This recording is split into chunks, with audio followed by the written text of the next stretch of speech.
My husband stepped over my trembling, fever-riddled body to comfort his mistress, because she claimed to hear a strange noise outside her apartment. He told me to be understanding as my lungs burned. I died that night on our cold bathroom tiles. When I woke up, the calendar had rewound. Searing heat was the only thing I knew in those final moments.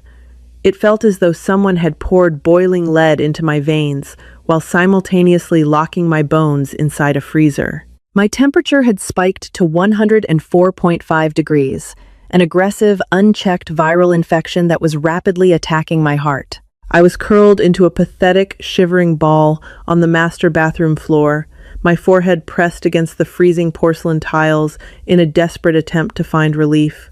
Every breath I took sounded like crumpled paper. Every beat of my heart felt like a hammer striking a hollow drum. I had begged him. God. I had begged Liam with a desperation that still makes my stomach turn with humiliation. I had gripped the hem of his expensive slacks, the ones I had bought for him with my own hard-earned money, and pleaded with him to call an ambulance, or at least drive me to the emergency room.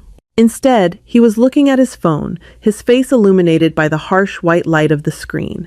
The ringtone had pierced the quiet agony of our bedroom. It was Jessica. It was always Jessica.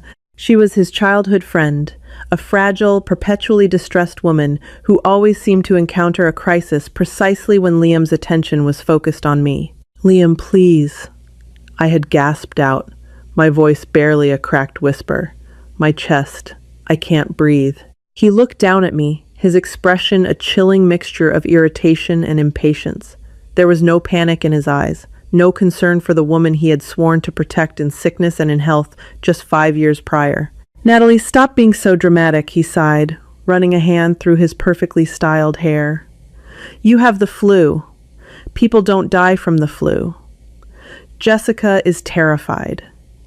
She thinks someone is trying to break into her apartment, and the police are taking too long. I need to go over there and make sure she's safe." "She's lying," I sobbed, the effort sending a sharp, stabbing pain through my ribs. "She just wants you there. Liam, I think I'm dying." He roughly pulled his leg away, breaking my weak grip on his trousers. "You're always so jealous, even when you're sick. Just take some Tylenol and go to sleep. I'll be back in an hour or two. Try to be a little more understanding for once." Those were the last words my husband ever spoke to me. Try to be a little more understanding. I listened to the heavy oak door downstairs slam shut, followed by the roar of his car engine fading into the rainy night.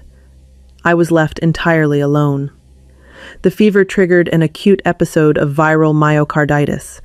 My heart, overwhelmed and inflamed, simply gave out. I remember the terrifying flutter in my chest, the sudden, suffocating blackness, and then nothing. I died on that bathroom floor, discarded like an inconvenience so my husband could play hero to his mistress. Then I opened my eyes. I wasn't in heaven, nor was I looking at my own lifeless body as some lingering spirit.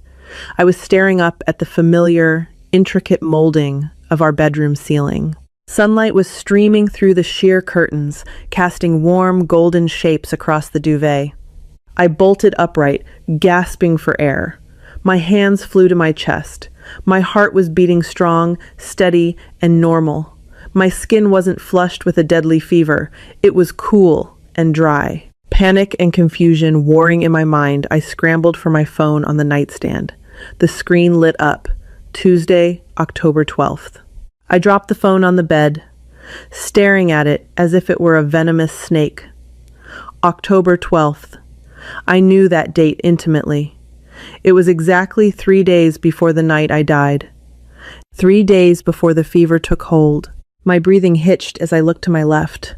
Liam was sleeping soundly beside me, his arm thrown carelessly over my pillow. In my previous life, looking at his handsome, relaxed face would have filled me with a soft, affectionate warmth. Now, staring at the man who had effectively left me to die, all I felt was a cold, acidic wave of pure hatred rising in the back of my throat. I slipped out of bed, my bare feet patting softly against the hardwood floor, and walked into the bathroom. The very same bathroom where I had drawn my last pathetic breath. I looked at myself in the mirror. I looked healthy. I looked alive. It wasn't a dream. The sheer visceral memory of the pain from the night I died was too real, too agonizingly etched into my mind to be a nightmare. I had been reborn. The universe, in its infinite, twisted mercy, had hit the rewind button and given me 72 hours. 72 hours to change my fate. 72 hours to make sure Liam and his precious Jessica paid for what they did.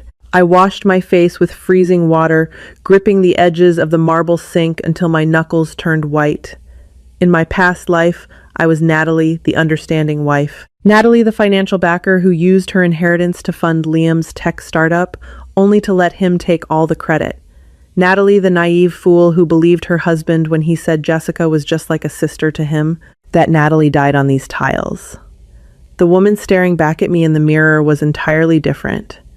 She was a ghost who had clawed her way back to the land of the living with one singular purpose. I walked back into the bedroom and watched Liam shift in his sleep, a small, satisfied smirk playing on his lips. I wondered if he was dreaming of her. It didn't matter. I silently picked up my clothes and walked to the guest room to get dressed. He wanted me to be understanding. I was going to be more than understanding. I was going to orchestrate a demolition of his life so complete, so shockingly absolute, that he would be the one begging on his knees. And I would step right over him. The next 3 days were a masterclass in psychological compartmentalization. Living in the same house as my murderer, because that is exactly how I viewed Liam, now required every ounce of acting ability I possessed. I made him his artisanal pour-over coffee in the mornings, kissed his cheek before he left for his office, and listened to his daily complaints about his board of directors. All the while, behind my serene smiles, I was dismantling our entire existence. My first order of business had been to contact Oliver Caldwell. Oliver wasn't just a divorce attorney. He was a legal apex predator, known for leaving unfaithful spouses utterly destitute.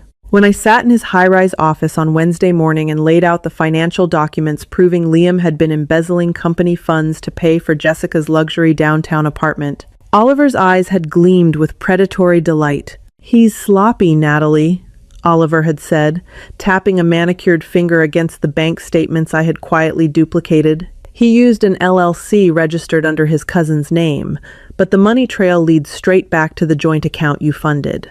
If we time this right, not only do you get your original investment back with interest, but we can have him ousted from his own company for financial misconduct. "I don't just want him ousted, Oliver," I replied, my voice steady and devoid of emotion. "I want him ruined. I want him to have absolutely nothing when I hand him those papers." By Thursday, the pieces were falling into place. I had hired a discreet security firm to install hidden, high-definition cameras in our living room, the hallway, and the master bedroom. I needed undeniable proof of his abandonment and his blatant disregard for my well-being when the fever inevitably struck. I also took preventative measures for my own survival. I wasn't about to tempt fate twice. I booked an elite, on-call private medical concierge service.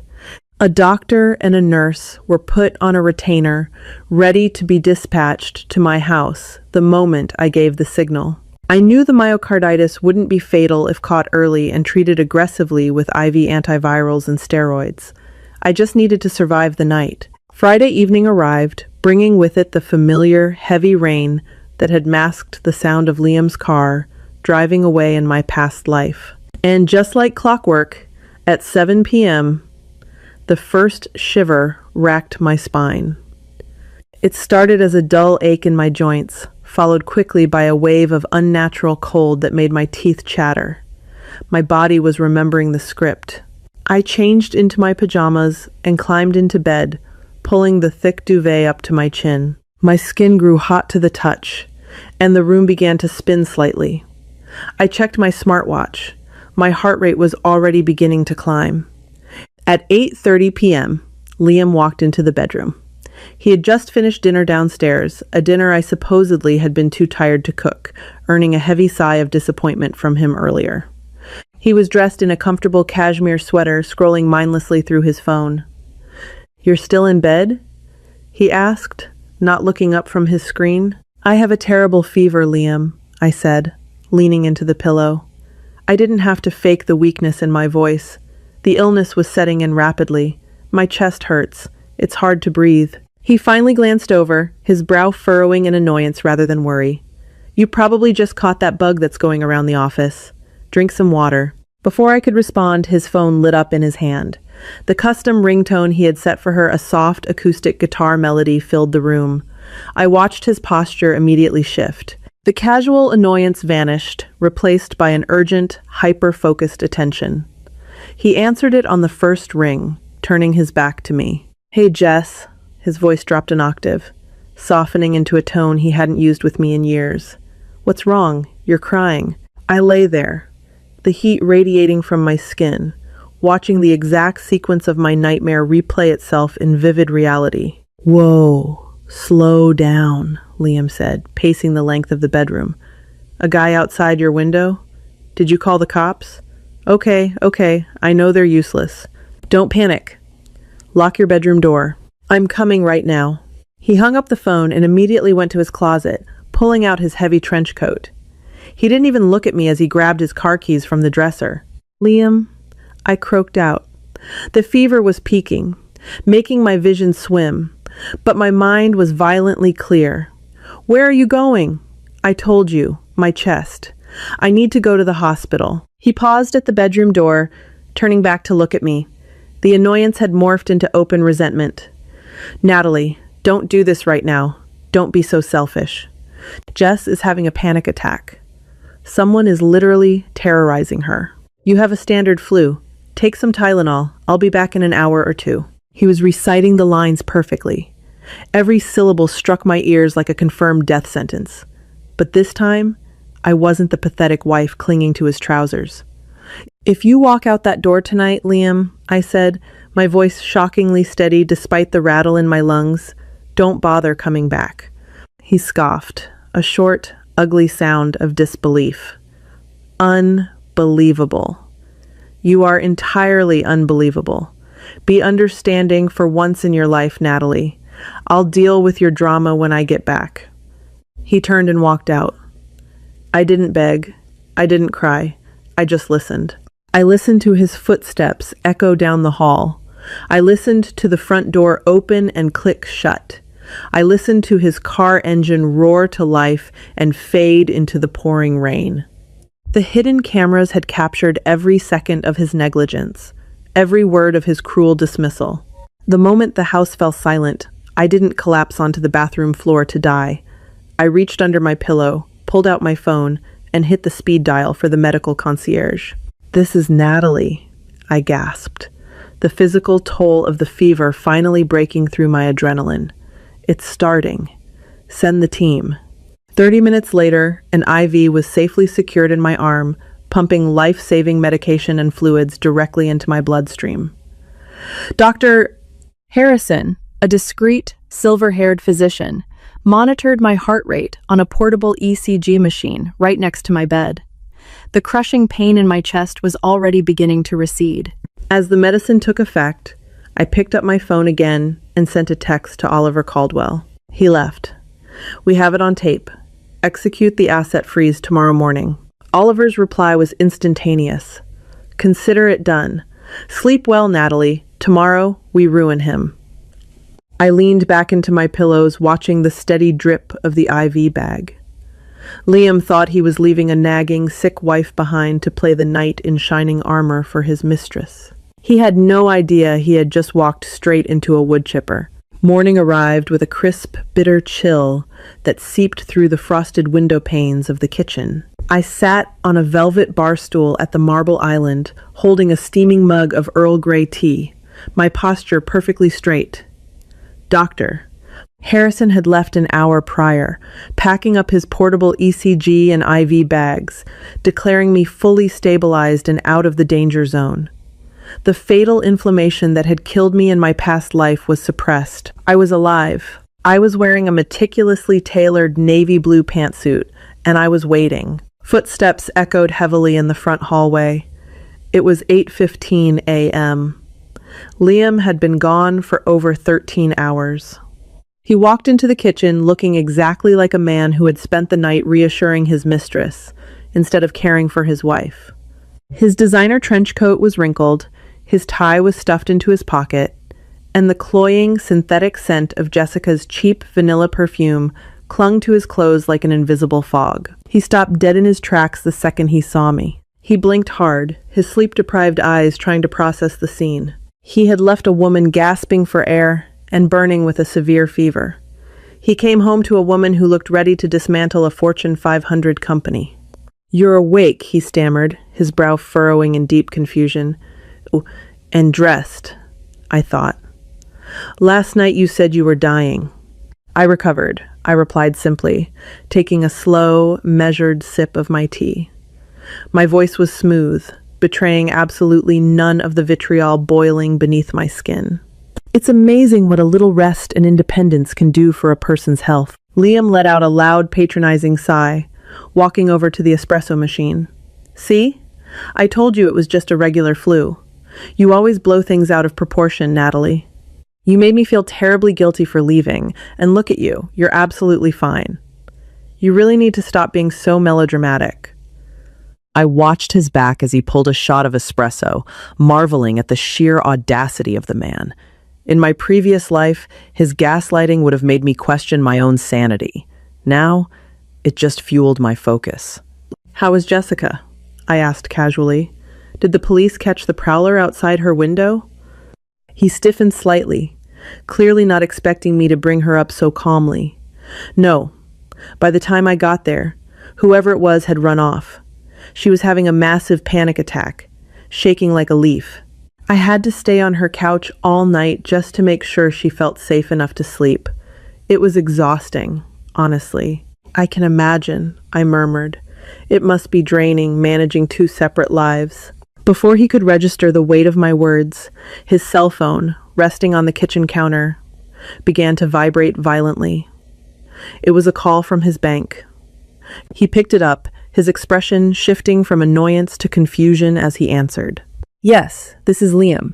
Wait, what do you mean my accounts are locked? That's impossible. I have over 200,000 in liquid funds in the primary suspicious activity." "What suspicious activity?" His face drained of color. I set my mug down and closed my laptop with a sharp, final click. "What do you mean a court-ordered asset freeze?" Liam practically yelled into the receiver. "Who authorized that? I demand to speak to your manager." He hung up, his hands shaking slightly, and frantically opened his banking app. A series of bright red error messages flashed across his screen. Every single account, the joint checking, his personal savings, the business credit line, was frozen solid. "My cards," he whispered, staring. "You should probably head to the office, Liam," I said, standing up and smoothing out the non-existent wrinkles in my trousers.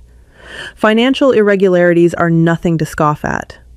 I imagine the board of directors will want an explanation." He finally looked at me, a flicker of genuine unease crossing his features, but his arrogance was too deeply ingrained to connect the dots.